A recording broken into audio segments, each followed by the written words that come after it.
প্রিয় ভাইয়েরা, আপনারা একটু উপরে স্ক্রিনের দিকে তাকান। এই বিজেপি নেত্রী কি বলছে? মহাত্মা গান্ধীর জন্য আজকে দেশকে ভাগ হতে হয়েছে এবং হতে হলো হলো তো হলো সেইখানে যারা হিন্দুরা রয়ে গেল তারা দেখলাম বছরের পর বছর তারা শুধু কমতে থাকলো। ভারতবর্ষের মুসলমান বাড়ছে, ফুলে ফলে তারা বাড়ছে, আর পাকিস্তান বলুন আর বাংলাদেশ তো আমরা সবাই জানি কি হচ্ছে। নিশ্চয়ই আপনারা শুনেছেন উনি কি বলছে।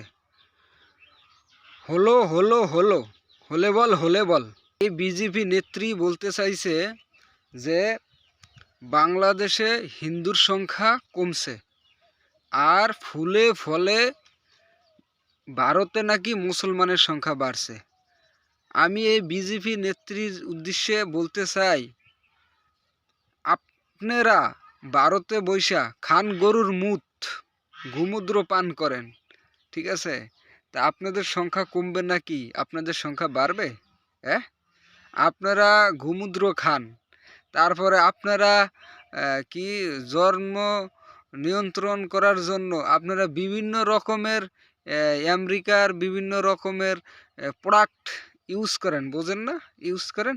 আর আপনারা বলতেছেন আপনার দেশে মুসলমানের সংখ্যা ফুলে ফলে বাড়তেছে, আর বাংলাদেশে নাকি ফুলে ফলে কমতে আছে, ঠিক আছে?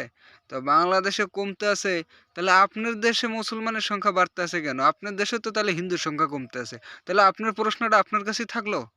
হ্যাঁ ভাইরা, আমি কি মিথ্যা কথা বলছি? আপনারা একটু কমেন্ট বক্সে জানাবেন।